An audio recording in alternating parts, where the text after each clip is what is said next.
Welcome to Facebook Live with Georgia Schaefer.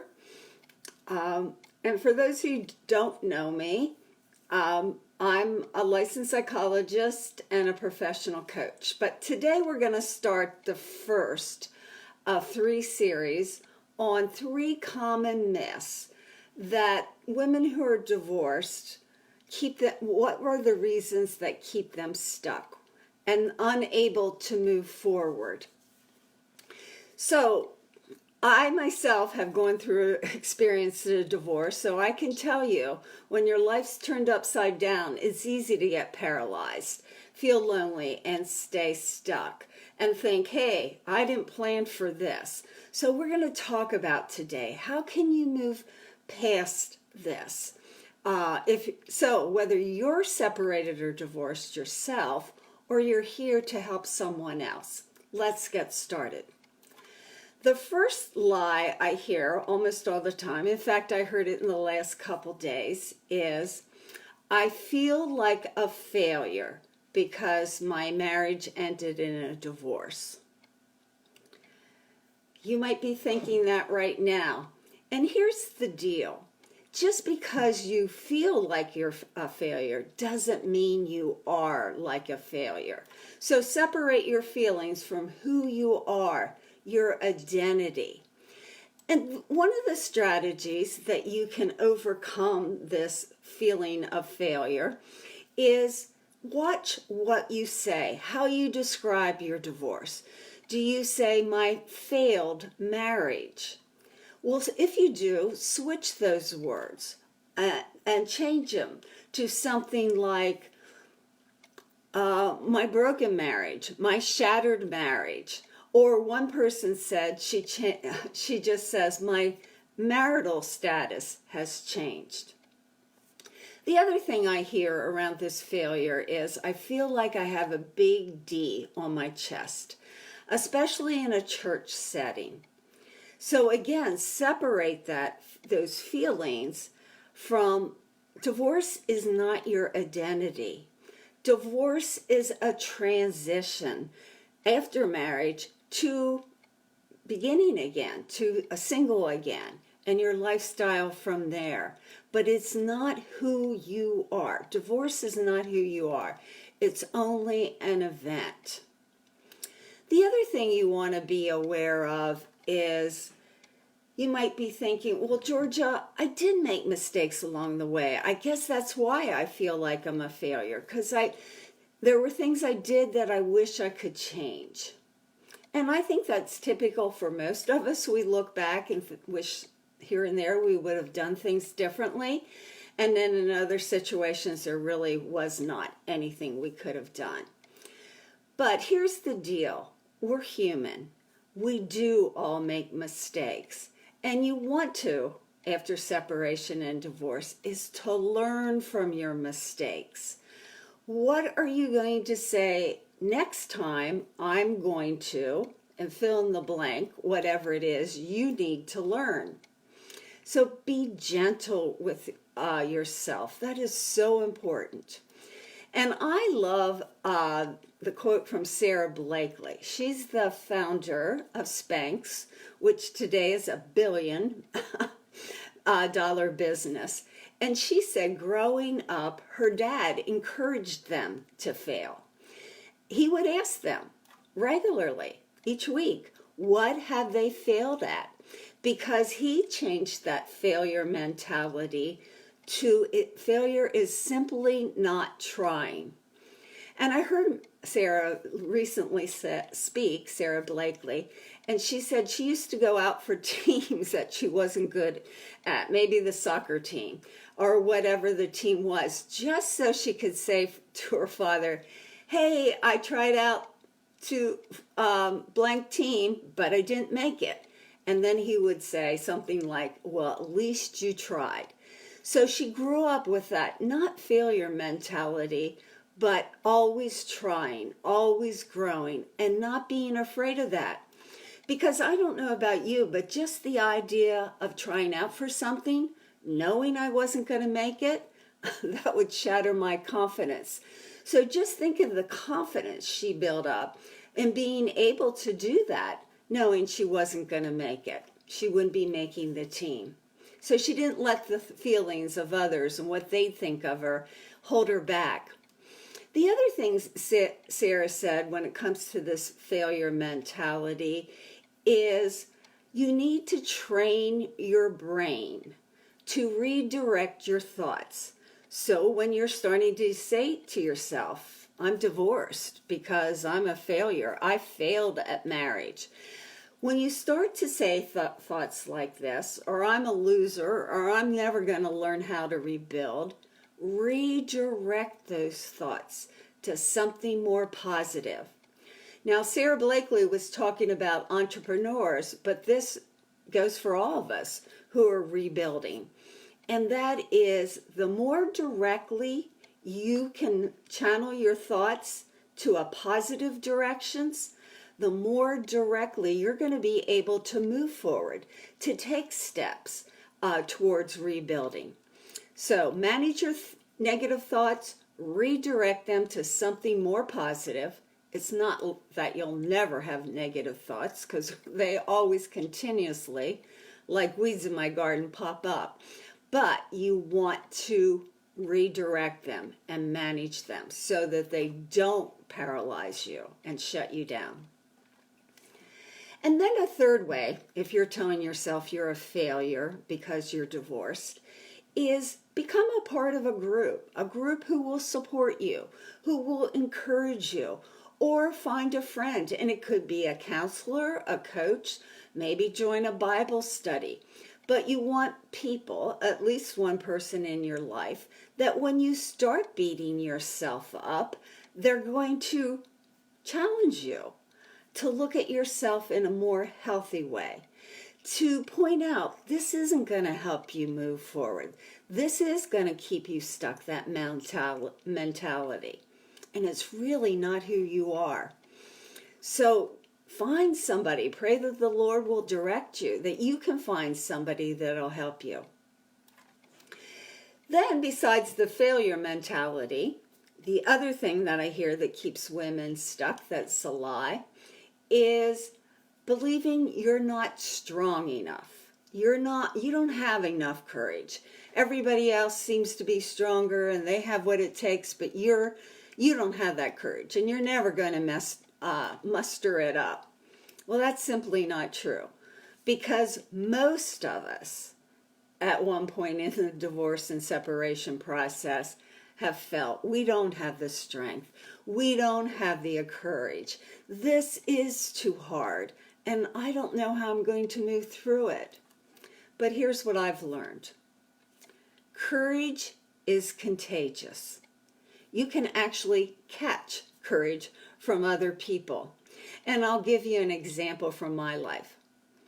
Several years ago, I was at a retreat, and it was a small gathering of women, maybe 30.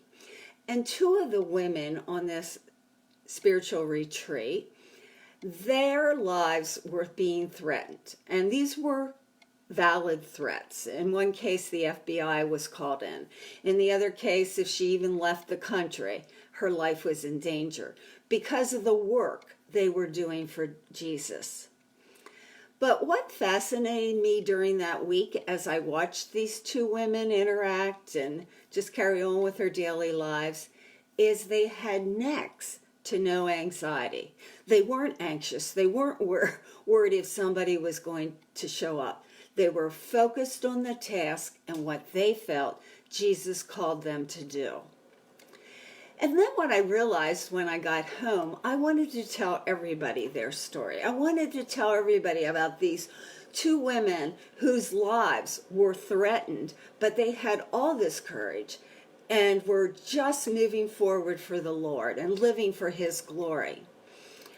And what I realized is not only was I telling people about their story, but I wanted to be just like them. I wanted to be a woman of faith, a woman with lots of courage. And that's when I learned courage is contagious. It literally can be poured into you from other people. So why do I tell you that? Get part of a group. that women will help pour courage. They will encourage you. Again, I said earlier, find a safe, caring, trusting friend that will help you live that life. And then try to learn to find somebody like that in your life who has moved through the journey of rebuilding. Because not only they're going to have courage, but you can watch how they're living and you can learn a lot from them and the path that they took. And then you might say, well, I have prayed about it. I don't know anybody who's courageous. I don't have a group that I can join of women who will encourage me and pour, encouragement into me. So then you can read about the courageous, because just like being around people who have courage, you can read stories of people. And the Bible is filled with stories of people who have courage. In the book of Ruth, for example, 2 destitute women did not have any way to support themselves. And yet, little by little, God guided them into a new life. Or another story is the story of Joshua and Caleb.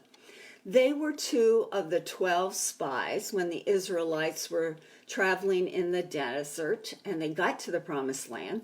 They were 2 of the 12 men that were sent in to case out, the promised land. What is it like? Moses sent them in.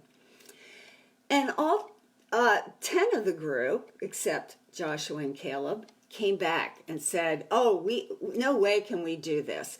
There's giants in the land, and we're like grasshoppers to them. But Joshua and Caleb said no, that God was with them, and they believed that the Israelites could defeat those giants that were living in the land.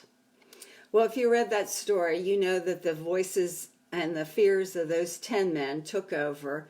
And as a result, the consequences were the Israelites had to spend 4 more years in the desert. But now here's what I want you to hear. 45 years later, after the spies first went in, so we have 40 years in the desert, and then Joshua led the Israelites in to conquer the land, and that took 5 years for the area that they did conquer. They never were able to overtake it all. But 45 years later, Caleb, who was one of those with the courage, went to Joshua and he said, today I'm 85 years old. I mean, just think of that, 85 years old. He said, and I am as strong now as I was when Moses sent me on that journey. And I can still travel and I can still fight as well as I could then. So he said to Joshua, give me the hill country that the Lord promised me. Now, here's what you need to understand about the hill country. The giants were still there in that hill country. So this man at 85 years old was saying, give me the hill country. I'm going to go in and I'm going to defeat them. And that's exactly what he did. He successfully did that. So stories like that alone fill me with courage. They're very encouraging. And now that takes me to the next lie that keeps women stuck after divorce. And it's the lie, I'm just too old to begin again. Because today in our culture, many women, 50, 55, 60, 65, 70, are all of a sudden getting divorced. It's called in our culture the gray divorce crisis, because it's not unusual for older women to get divorced. But here's what I want you to hear. Unless you're 85, like Caleb was, and he still went in and attacked and overcame those giants, unless you're 85, don't tell me you're too old, because from 50 on, these are the most fruitful years for the Lord. So you're not only not too old, but you can make a real difference in the lives of others, no matter what your age is, until, health overtakes. So I realize those who are caught in that gray crisis of divorce, their retirement savings are usually hit hard. But again, the God, you can see what he can do. And for me personally, there was a lot of times when the bills were more than the money that was in my checking account. And I had to be very careful what I spent. But over and over, God provided in ways I didn't see. As he says in Joshua 1:5-6, as I was with Moses, now he's talking to Joshua, but these are our words for us, so I will be with you. So when you're in that desert experience, the Lord's going to be with you. He went on to say, I will not fail you. This is the Lord talking, or forsake you. Be strong and courageous, for you shall put this people in possession of the land that I swore their ancestors to give them. So the Lord's going to be with us. And when you think you don't have few resources, or maybe one of your things is, I'm too sick, I'm too weak, I'm too fragile. That was one of my reasons, feeling like, I was going to stay stuck forever. I was dealing with a recurrence of breast cancer. I was extremely weak. But in those desert times, in those difficult and devastating times, you'll not only wrestle with God, why did you allow it to happen, but you will become much stronger if you stay in it and you lean on the Lord. Because again, you're going to see what he can do. In Philippians 1:6, we read, for I am confident of this very thing, that he who began a good work in you will complete it until the day of Jesus Christ. So, we're talking about divorce is not a permanent mindset. You don't want to stay there. This is not what your life is going to be. Divorce is a transition, a season of moving on from being married to single again. And it's that transformation that when you meet God in these desert experiences, it can be transformational because you will be stronger than you ever would have been before. So what I'm going to ask you is next Wednesday, we're going to talk about another myth, and the following Wednesday, so it's a series of what keeps women stuck after divorce. And next week, we're going to talk about the feelings of resignation, the fact that people often say, well, I just need to accept my life as it is. That attitude of giving up, just laying down, so to speak, in a corner. But we're going to talk about how do you counteract that attitude of resignation?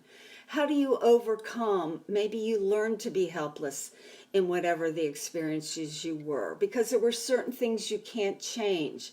But that doesn't mean now that you're divorced, you can't make a difference in some areas. So we'll talk about getting rid of that fixed mindset and moving on.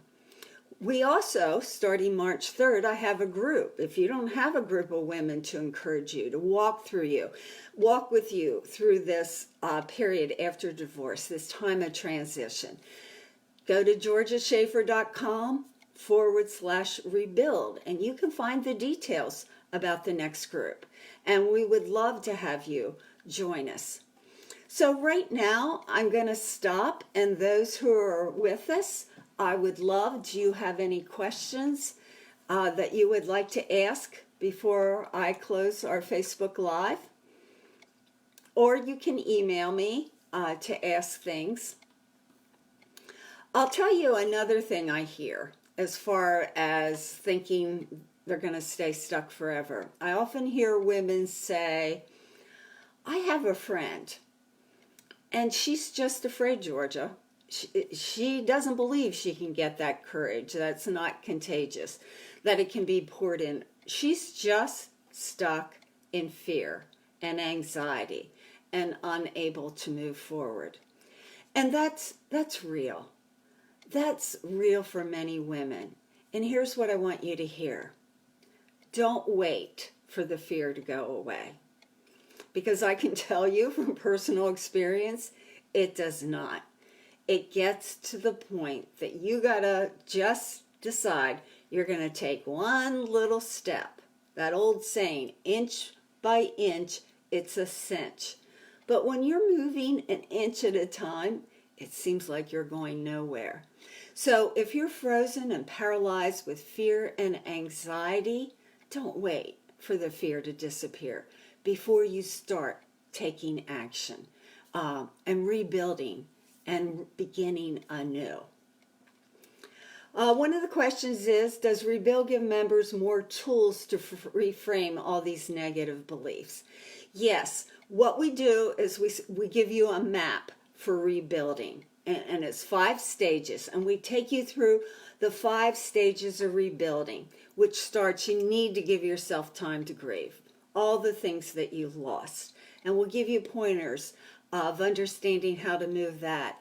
And then there comes a time, which we're talking about right now, where you got to start reframing and looking at these negative mindsets that you have. So you got to reframe your situation. And then you got to learn to take that pain and transform it into positive gain. But you still haven't rebuilt your life. So that's only 3 steps. Then you got to take the risk and step out to change your life. And that can be scary, which again, that group, that community of women praying for you and encouraging is so helpful.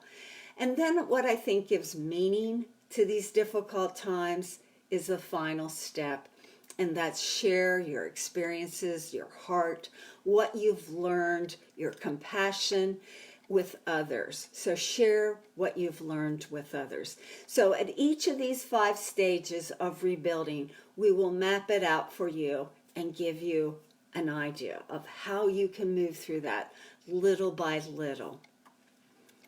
So if there isn't any other comments or questions, I'm going to close, and I hope to see you next Wednesday at 12 Eastern Time when we're going to be talking about that attitude of I just feel my life is over. Oh, one more question. If someone is thinking about joining but they're not sure they're a good fit for them, well, on my website, georgiashaffer.com, and it's spelled SHAFFER.com, at the bottom of the page, you can schedule a complimentary free 15-20 minute call, and I can help you decide, is this a good fit for you to join ReBuild? And plus, on georgiashaffer.com, georgiashaffer.com/rebuild, we have some videos of people who have gone through the program and shared their experiences. So, thank you for coming. Again, if you have any questions, feel free to email me or Facebook me. And I just pray that the Lord leads you and guiding you. If you're going through separation or divorce, or you're reaching out to someone who's going through this difficult time. Thanks for joining me.